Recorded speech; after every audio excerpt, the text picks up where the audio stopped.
Okay, okay, okay, okay, okay. Okay. It's been a little bit. I'm back. Temporarily, maybe? Permanently? I don't know. Uh, Feels weird to be back, actually. It's been about 4 or 5 months since my last game of Ninth Age period, let alone tournament game. So, bear with me as I get back into the game, as well as back into making these videos for you guys.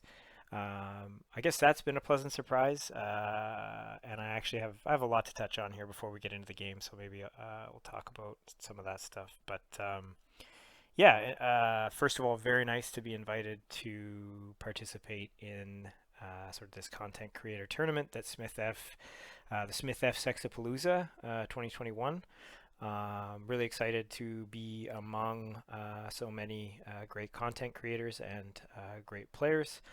And I was very pleased to be fingered as one of the people Smith wanted to participate in this. So that's very cool. Um, I've been away mostly because I guess, like any human being, you fall in and out of love with things. For me, I really enjoyed some of the team tournaments that were going on this past winter. I mean, I don't know if anyone will agree with me on this, but one nice part of COVID has been sort of the prevalence of these digital tournaments that allow you to participate in sort of high level ninth age tournaments without having to travel to Europe or all over North America. So that's been really nice. It was a lot of fun to participate in those through the winter. I kind of in January ran into some there was some discord with the design team, the sort of powers that be for Ninth Age, and the direction that I think they're taking the game, particularly the direction that I think they're pushing the book that enjoy most in Dwarven Holds. And I was sort of struggling with maintaining my passion for the game in light of some of those changes, in light of sort of what the meta has become, and I got to be honest with you, and nothing against my opponent whatsoever. Really, really pleasant guy. Um, this game is very much indicative of the meta I think that is out there right now in Ninth Age. Um, it's kind of here nor there though. I feel like there is an overemphasis on sort of static wait and see lists, shoot, sling magic for fucking 4 turns and do very little with very little incentive to enter combat. Which I think is the opposite of the direction the game should be pushed in. I think, it should embrace chaos. Combat should be incentivized. Um, yeah, as for the tournament itself, and maybe I ought to do a standalone video for all of this. The tournament format, for those of you who don't know, I encourage you to check out the thread on the forum, but it's basically a 5 round tournament with sort of like a slow grow element. You start with a 3,000 point core force, and then there are 2 sideboards of 1,500 points, and so each successive round you add or swap those sideboards so that you have two distinct 4,500 point armies and one 6,000 point army with all of the elements together. So that's sort of the idea. There's 5 rounds with, I think there's 10 or 12 content creators involved in this. Everyone's going to do their own battle reports. And like most tournaments, there's a secondary objective in each round. So it's a really interesting tournament. Generally speaking, the lists are pretty fluffy and fun. They include a lot of different things. Um, for my part, I've tried some slightly different things here, although it's still very much in line with my style, which I think is offers fun gameplay for the opponent. Right, it's an interesting challenge. There's always lots of combat, so I didn't feel too bad bringing a list that can be competitive. However, it also offers sort of an engaging game for the opponent. Um, yeah, so I guess that's really the reason I'm back is that I had this private message and the request that I participate in this thing. Um, Truth be told, the more I engage with the community, the less I really want to be part of it anymore. It seems like anytime I get excited about something, it gets taken away, or things are changed in such a way that they're no longer interesting or exciting, or my enthusiasm just wanes. Maybe that's it more than anything. I was really involved, and then I got burned out and moved on to other things. Let's get into the game. I don't think anyone gives a shit what I've been doing or what I've been up to. But I hope all of you guys are okay, and I apologize for not keeping up with these, despite the fact playing the game can sometimes be a bit of a chore, let alone recording these. But I really do enjoy your comments. I really do enjoy your engagement. I think this will be an interesting one for us to talk about. I definitely was feeling some rust coming into this game. I probably should have done a little bit more prep. I was sort of taking this as a light tournament that it was intended to be, but there's some very good players in here. Math CD, I think, is a very good. Certainly showed me he's a very good player today. I'm not sure what his chops are, if he's a ETC player. I believe he's French. So part of what you'll see here is someone rediscovering the game and rediscovering some of the intricacies of the game, and some of those best practices, and sort of things that help you improve. Even as I was going through my very first turn, there were things that I typically do as habit that I wasn't doing. And even familiarizing myself with rules. You'll see there's some things that I do that I probably would not do if I was more in tuned or had done my homework appropriately. So anyway, let's move on. Let's get into the actual game. I will shut the fuck up about things that do not matter. So here we have deployment. I don't remember the map because I think the map packs have changed since I've been away, but this is deployment with the exception of my 12 Rangers, which will end up sort of on an angle in between the impassable terrain on the sort of western board edge and that first unit of warriors in the first column. So the Rangers are missing from this picture, but my list is again those 12 Rangers between that impassable and that first column. Then we have 10 Warriors with Champion, 10 Warriors with Champion, 15 Kingsguard and a Cannon in that column. The second column is 10 Warriors and Champion, 15 Deep Watch with the Wisdom banner. So I've got 4 spells total in my list. We've got the King in there with a great weapon. He's got a 1-up rerollable armor save, and then we've got the Anvil tucked in behind them. Then the third column is, again, 10 units of Warriors and 15 Kingsguard. The opponent's got, this is Math CD at the south end of the board. He's got 4 Taruk Enforcers, the big bulls. He's got the Bull of Shamut there. I can't remember exactly what his lord has. He's a master wizard with occultism, though. He's got 5 of the Kaidam Incarnates. He's got like 20 odd vassals with a Vizier, VSB. And then he's got the Bastion with, I think, 25 Blunderbuss boys. Blunderbuss? Anyway. For spells, I guess the order of things matters. So my opponent won the side roll, unfortunately, and ends up with the much better side, I think, for this round. I would have much preferred to have had bottom, I think. It forces him into some very weird bottlenecks, and he wouldn't have had the hill to play around with his Kaidams, his bulls, and his Taruks. That hill really comes into play later on, as you'll see. So this is the Dawn Assault. So you'll see that sort of top left corner is cut out. So my first column is as far to the left as they can possibly be, and his bottom right corner is the cutout. So we're playing kind of in a phone booth here. This is also on a 4 foot by 5 foot or 5 foot by 4 foot table. So yeah, fighting in a phone booth, which usually I like. However, I think I made some mistakes early on, especially with deployment. So maybe we'll talk about that right now. Um, I deployed all to go first.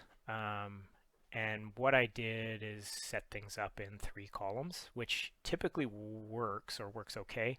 I should probably have been just slightly more spread out, so maybe a 6-inch gap between each of my units.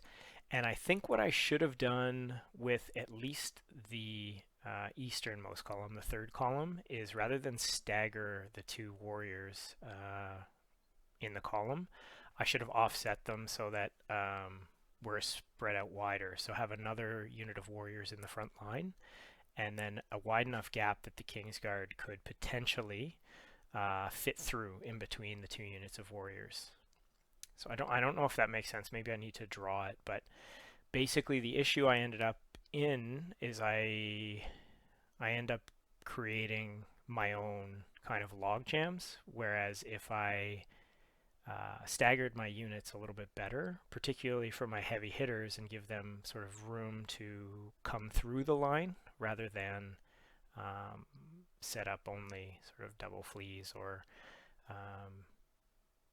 sort of overruns. That might have allowed me to play a little bit more aggressive. There's some situations I was in where if my units could have got free and made charges, I probably could have turned the game. That's really it for his part. Like, he was really stuck. That lake makes it very, very difficult for him to really go much of anywhere, and he needed, that impassable on that hill to hide his big Griblies. So I stuck the cannon there to sort of deny him that little thin alley between the impassable and the hill, and then I'm sort of hoping or thinking I could fight, all of his big units over there. That's sort of it for deployment. Let's move on to turn 1. So we have the Dwarven holds turn 1. Start shoving forward to try to take as much real estate as I can. I think I do this a lot, where I expect my opponent is going to be a lot more aggressive than they ever are. And in this case, I think it's just a matter of ring rust. I should have probably come into this game realizing that he had the advantage, and I knew he had the advantage in shooting, but that he would just kind of play to that advantage. So what I mean is, like, play very passively, allow me to keep coming and continue to chip wounds off me while I, march across the entire board. So I do take my full 9 with the foremost units of warriors, but I don't follow with the rest of the line. And the intention there, like, he could make some long charges. He did have the range to do that, so I did want to leave myself kind of some options if he did choose to do that. But yeah, so just shove forward basically. In magic, it looks like all I get is reroll to wound off on the center unit. And in shooting, the cannon misses. The 12 rangers looks like they do 1 wound onto the Taruk enforcers. And that's really it. So pretty nothing turn. Move on to his turn. Oh, Infernal Dwarfs, turn 1. He pushes forward a bit. Sort of, I guess in hindsight it's feigned aggression, but he displays some aggression. So he moves his incarnates up onto the hill, so threatening a lot of charges. He moves the enforcers into contact with the hill so that they can see what's on the other side. The bastion moves forward so that it's able to shoot, and boy does it ever. And that's really it for movement. The vassals don't move, or maybe they move up just a little bit. I think they don't move at all. Um, in his magic phase, he got his hereditary through on the Kingsguard, so they have a token on them. He got maybe Pentagram of Pain? No. No, that's it. I think that's all he got in magic was the hereditary off. I stopped the breath weapon because I don't like those fucking things. And then in shooting between, well, it looks like his bastion did 9 wounds onto the easternmost unit of warriors. You see them sort of in the first line. There's only one guy left. So that's the lone champion now from that unit is surviving. And then the center unit lost one body, I think, to the vassals because you have the 2 flaming tokens. And then I lost another body in the westernmost unit of warriors. I'm not sure to what. Maybe the bull. I don't know. I don't know why I lost another unit there, or another model, but that's okay. I did, yeah. That's pretty much it. So again, sort of a nothing turn, but at this point, I'm feeling pretty good. You know, I thought he was coming forward. I felt like I had answers to some of his things. So let's see what I do. So Dwarven holds turn 2. Get right up in that grill. The westernmost lead unit of warriors marches forward. I was sort of anticipating he would take this charge in the west. And what I did was I set it up so that he couldn't really get a whole lot out of it. Like he would have to overrun into the unit of warriors that are trailing them in that westernmost column. It's possible. No, it's not. And he couldn't do sort of a combo charge with those Kaidoms and the Tauruks in order to get into that central column with his incarnates. But he could have sent the bull. And I think what I was planning was to sort of give him sort of weird overruns if he did do that. Or not overruns, yeah, give him overruns and set up some flanks should he choose to do that.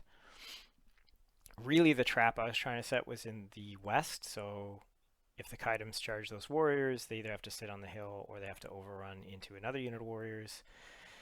And then they're going to have the king and the deep watch in their flank, which should have gone pretty well, I think. With the stubbornness, I think it would have gone well.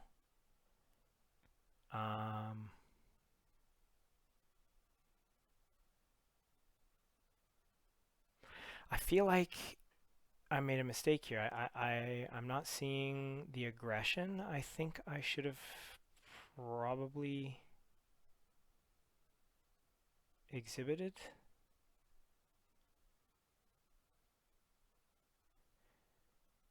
Yeah, there's more at work here. There's more at play. So the Bastion has that solo warrior in front of them. So if they charge him, they're going to end up with an overrun into that other unit of warriors, which again leaves the king and the deep watch an or not an overrun, but a flank charge on them. Yeah, there's a method to the madness here. It's just not. I don't think it's great. I think I probably should have been more aggressive with my moves and taken more of the board, given him less and less space to back up into. In Magic, I end up getting 2 buffs in on that westernmost unit, so I get -1 to hit and rerolls to wound, which is not too bad, given that they will have hatred against both of those units of Taruk and Kaidam Incarnates. Not that it's going to save them, it will at least allow them to do a little bit of damage, and if they stick, it's real trouble for him, so gave him pause, I suppose. Shooting, the cannon, of course, missed again. The crossbow shot at the Kaidam Incarnates and did 2 wounds, so not enough to remove a model, but still progress. And that's really it. Infernal Dwarves, turn 2. Kaidams decline the charge. So he just shuffles backwards a little bit. And this again is sort of why I felt like I needed I think if I had been more aggressive on the rest of the map, he maybe would have taken that charge. Hard to say.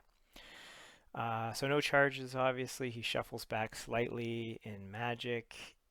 He got his ward through, so I stopped the breath weapon on the bull, but he ends up getting Glory of Gold in on the Kaidim, so they have a 4-up ward, which makes them pretty formidable, very tanky in addition to being, just an absolute blender of a unit. In shooting, miraculously, the lone champion survives, so that's pretty cool. And he manages to do, I think, another 6 wounds or so on that central unit, maybe just 5. Five wounds on the central warrior unit. And that's pretty much it for Infernal Dwarves. This is Dwarven Hold's turn 3. I'm feeling pretty good about where I'm at right now in the game. I've taken the appropriate amount of aggression now, but I feel like I'm sort of a turn behind where I should have been. So, and again, you see some of those sort of traffic jams developing, particularly in the west where I placed the Rangers. And I think if I hadn't placed them there and maybe had placed them either in the field or against one of the walls in the west, or if I just planned better, like that wall in the center of the map would have been pretty formidable fire base. And if I had planned to put them there, I could have spread out my columns so that they could have gotten around them. As it stands where they are, and maybe this is just continues to be me being rusty, it sort of made sense in my brain because my goal was to sort of, with the cannon and the Rangers, pick off enforcers. But again, I just gummed myself up. But anyway, move up pretty aggressively. No charges. I did have some sort of long-ish charges on 8s and 9s, but I chose instead to start building for my next turn to try to get some flanks. So the champion now is chaffing his unit of the Bastion unit. So if they want to charge, they're going to have to charge his facing, which would potentially give the Kingsguard a flank or the warriors a flank. I move up the central unit of warriors into the trees facing the vassals.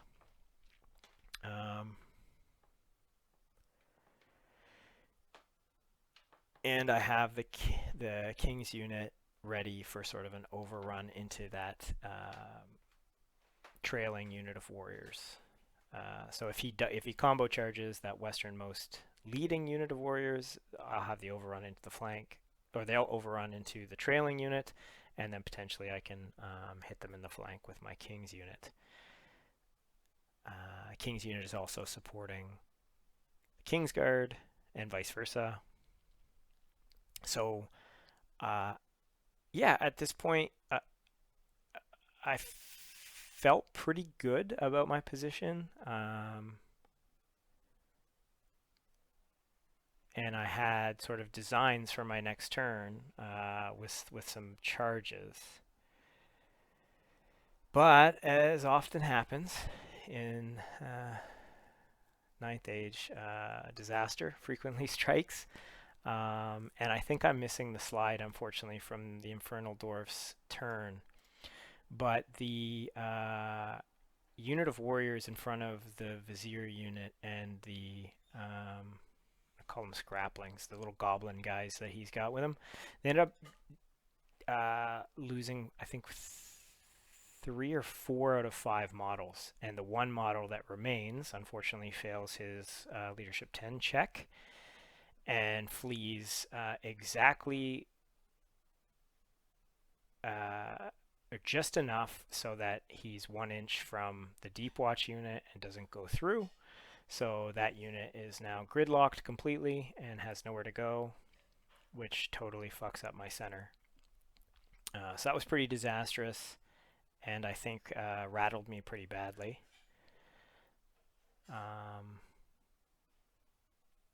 I don't know what else to say about Infernal Dwarves turn 3. It's just more of the same, more shooting, more um, more magic.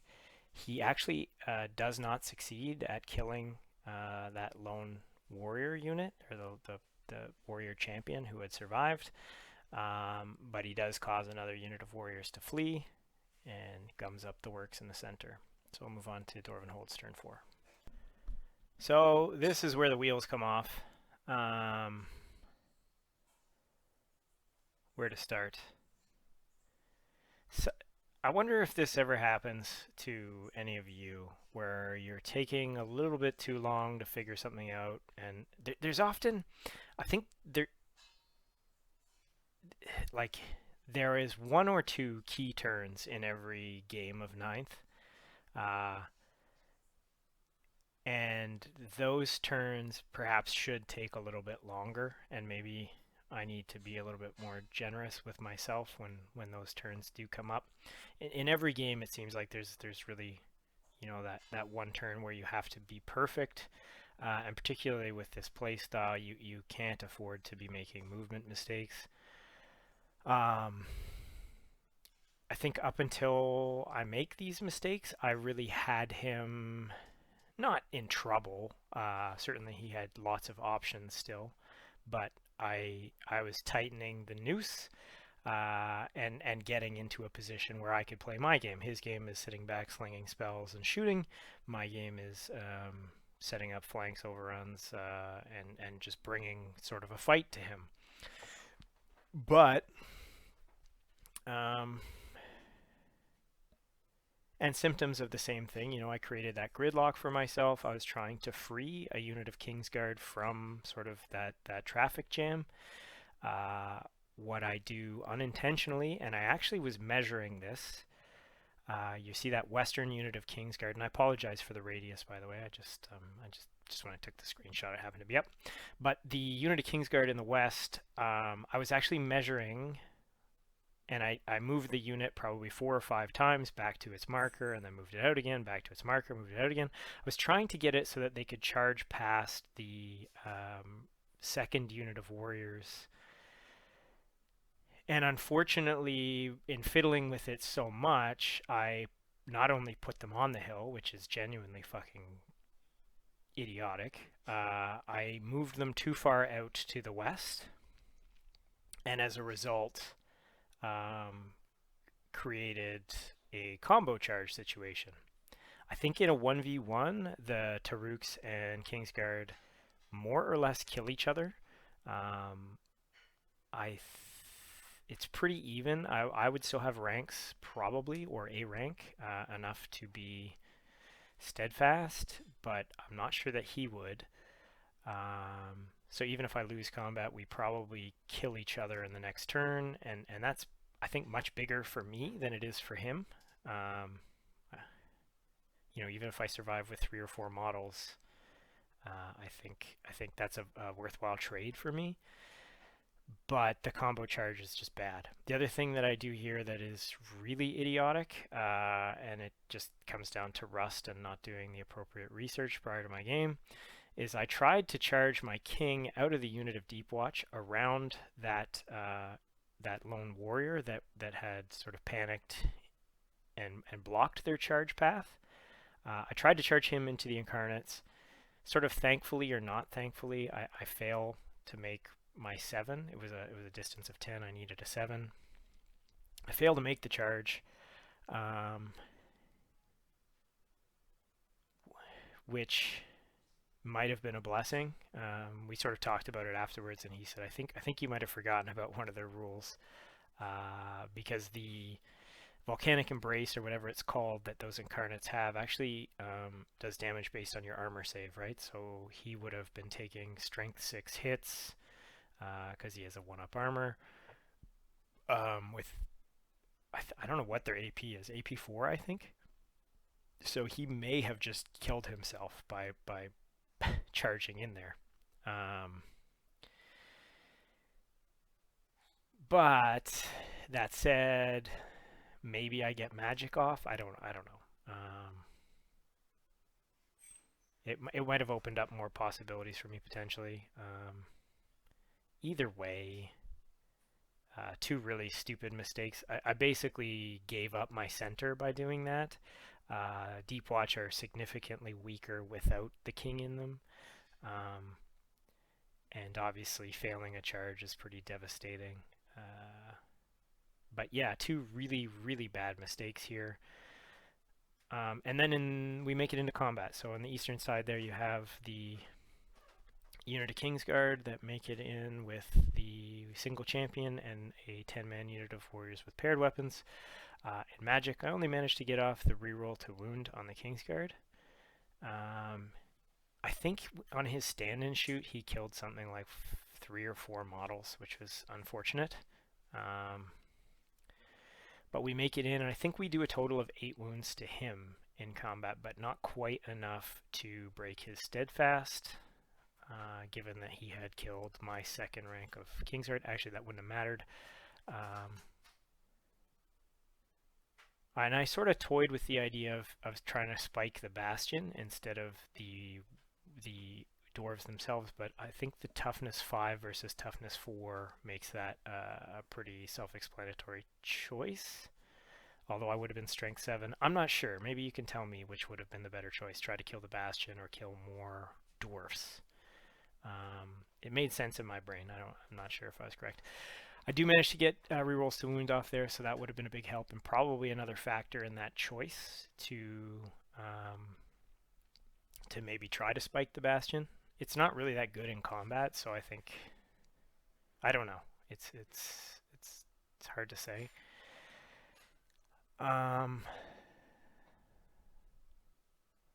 Yeah, just pretty disastrous here. I'm very disappointed with the play in the West. I basically gave up my western flank by making that mistake with the Kingsguard for really no gain. Like,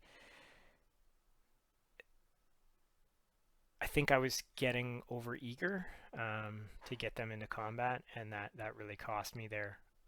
And hanging them out like that, visible to everyone and subject to a combo charge, is just downright stupid.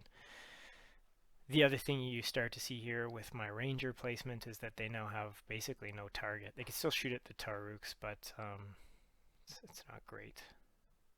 Yeah, disappointing turn, and I think you'll see why it's so disappointing in the upcoming turn.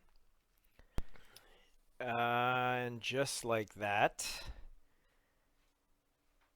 a couple mistakes, and then trying to mitigate those mistakes with flea moves. The board opens up completely, and pretty much the game is a foregone conclusion. Really unfortunate. So obviously the Kingsguard in the west that were touching the hill were combo charged by the Bull and the Taruks, given that he'd have a magic phase and quite a few impact hits. There's pretty much no way they can withstand that charge. It probably would have been the right thing to do in hindsight, would be just to take the charge, to be honest, and sack the unit. That would give me at least a chance to get his Kaidems out of the center. And then I could have turned the eastern flank. This is so bad, actually, just looking at it again, because I did actually the worst thing I could have done. And I do this a lot. I've noticed, well, I was noticing it when I was still playing regularly, but when I do make a mistake, I try to get too cute to try to fix it. And realistically, what I should have done is just sacked that unit. It's 320 points. Not a huge swing. It would have given him free reforms to face my flank.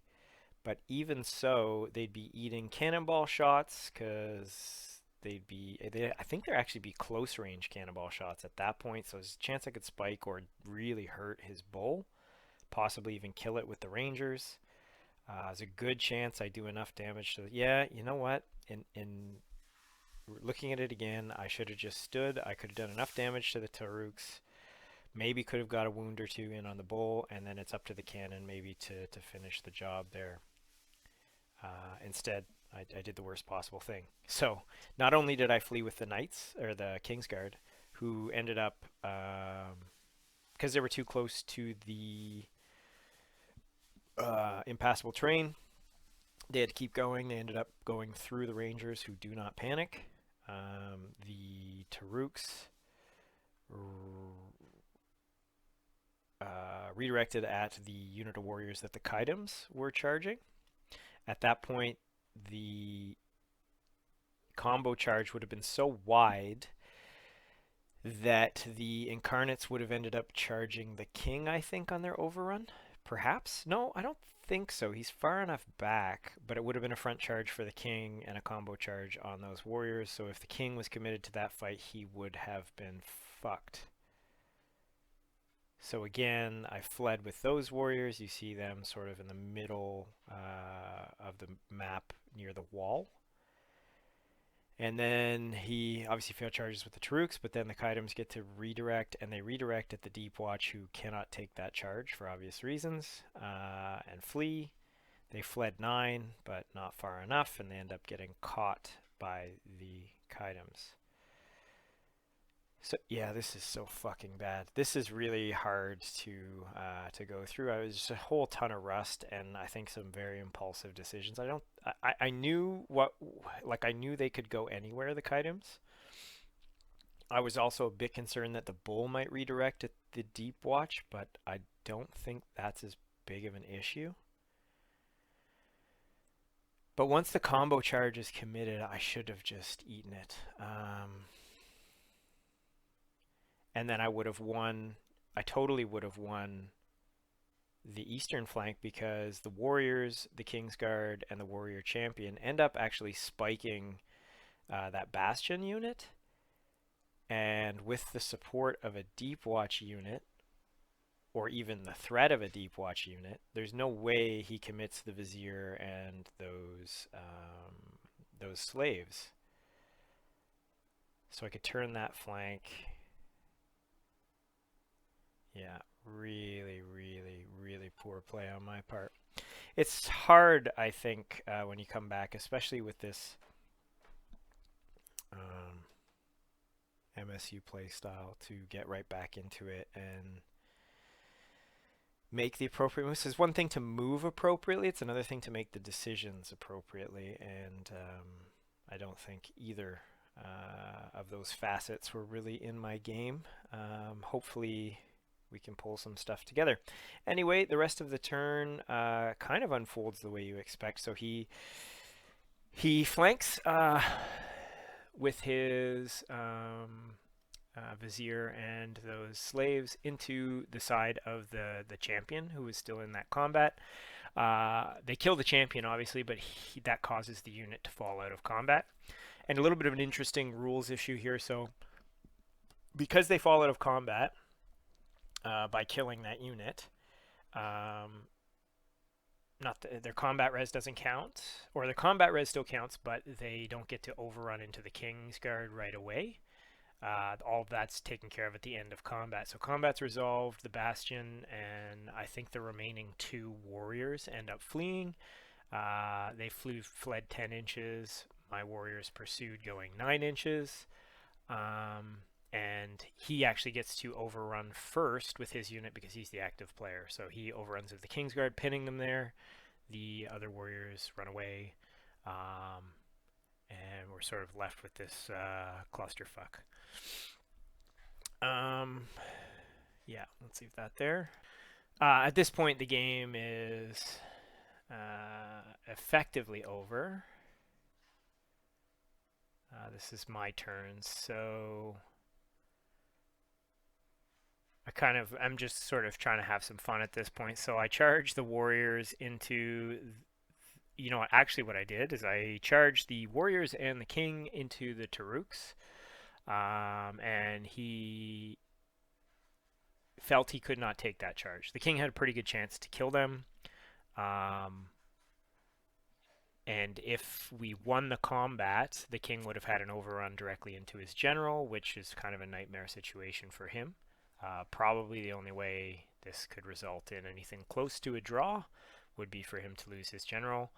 So he sacks the Taruk unit, fleeing them off the table. I redirect the warriors into his general, which is obviously a very stupid thing to have done. But the king at the time was still behind the hill and did not have line of sight to his general, so could not have redirect. So he just ends up failing charge sitting on top of the hill. I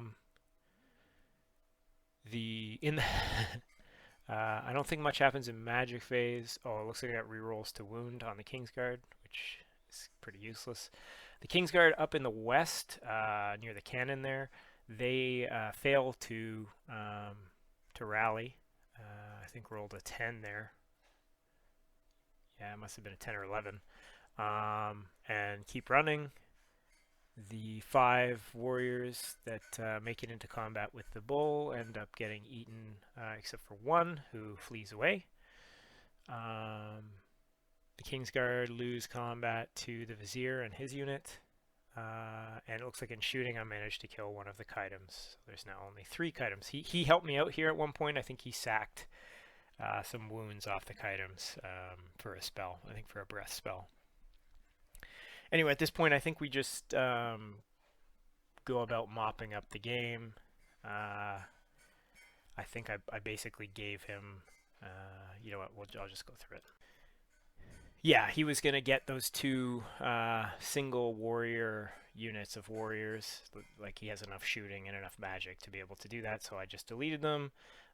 He moves the Khaidams down to threaten my remaining unit of warriors. And that's how his turn 5 ends. Dwarves turn 6. The cannon continues to just be glorious. I think I hit once this entire game with the cannon, and failed to wound. So that was real fun to hit once and roll a 1 to wound. What's left here? Oh, I charged him. I charged his Khaidams with my remaining unit of warriors down by the lake, just because we were just having fun.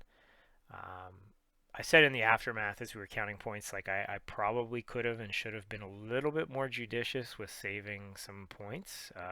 For instance, not charging his general over in the west, and basically giving him a free unit of warriors. And same thing down in the south with the Khaidams. I could have at least made him work for them, but it was getting late where he was, and we were just trying to wrap the game up. But I think the game pretty much ends here. He has one more turn where I think he tries to get that remaining unit of warriors with his shooting and magic, and fails to do so. Yeah, fails to do so. So the game kind of ends there. All in all, like pretty. I'm not disappointed in the result, really. It ends up being a 15-5. I think I took something like 1,100 points off him. He got 1,500 points off me, so not super terrible. But what's disappointing to me is just how poorly I played, and like it's disappointing. Like you don't get to play these players all that often, and Math was a really nice guy and obviously a very good player, so you kind of want to give them the best game you can, and I'm disappointed that that the match I gave him was kind of I don't want to say uncompetitive. Like, it was competitive until I made just some absolutely terrible mistakes, but at that point it ceases to be, you know what I mean? Like, you basically just open the door and invite him, into a 17-3 or a 15-5, as it turns out. And then compound, your errors with further errors in decision making. So yeah, that's disappointing. I think the list is okay. I think it will be a lot stronger once I have the BSB from side B, and side B also has 40 ambushers. So The pressure to either move or meet me in the middle is much greater with that list. And in fact, even the other sideboard with the Seekers and another, I think, 20 Rangers, that's a substantial amount of shooting at that point. So either one of those sideboards, I think the list performs a lot better. It's certainly like it's pretty obvious to me that I probably should have included the BSB in the core force so that he's there all the time. There were just there's one instance where it really would have saved me, and that's in the center with the unit of warriors that ended up chaffing my unit of Deep Watch. I would have had a flank charge into the side of his Bastion unit. I would have had the possibility of a front charge into the Vizier's unit. It it it really hurt my center to fail, a leadership 10 roll. I sort of thought with the 18-inch Kings bubble at leadership 10, that'd be a reasonable substitute, but it's like a best laid plans thing, right? Like just one panic can really fuck you up. So looking forward to having that back. I also think, for a fun tournament, to pick one of the least fun, and Smith, I hope you're listening, but to pick one of the least fun secondary objectives is kind of a pain in the dick. And maybe I'm biased because my lists often are completely scoring units, but like it's kind of ridiculous to me that some of these lists, and I know it's a fun tournament, but some of these lists don't even have scoring units, so it's a bit odd, and I think it's one of the scenarios, just generally speaking, that leads to some of the worst kind of gameplay. It just brings out the worst in sort of tactics and gameplay. It doesn't encourage fighting, and I think, as I've said previously, scenarios and incentives in the game should encourage fighting at all costs. So, even hold the ground might have been a little bit more interesting here. In fact, on hold the ground, I think he would have been in substantial trouble, or even treasures would have been a lot different. But ifs and buts, right? What else can I say? I think I think with a bit of practice, I will be okay in the tournament. Not that like we're trying to dominate or anything like that. It's just you want to be competitive and you want to show out. I ended up with a 15-5 here. I don't think I reported that earlier, but the score was pretty close in terms of battle points. But then obviously I lost the scenario. So it ends up swinging pretty heavily, but I'm reasonably happy with 5 victory points. I actually thought towards the end I was going to end up with something close to 18 or a 19 to 2, obviously my 2 or my 1, but I'm okay with 5. What else can I say? I'm particularly looking forward to the 6,000 point game. I know that's kind of silly, but I've never actually played a game of that size, so I'm kind of keen to see what I can do with. I think I have 8, or maybe it's no, I think it's 11 units of warriors, which is just gonna create absolute chaos on the field. There'd be a lot of blood for sure. So I'm looking forward to that, and I'm definitely looking forward. It's a really pleasant game. Math is a great player. He's a great guy, and I appreciate him staying up late. So I'm looking forward to more of the same. It's really nice to meet him, and I'm looking forward to seeing what he comes out with and what some of the other guys throughout this event come with. I think that's it for now. I've rambled a lot. I'll try to keep these a little tighter as we go forward. For now, stay tuned.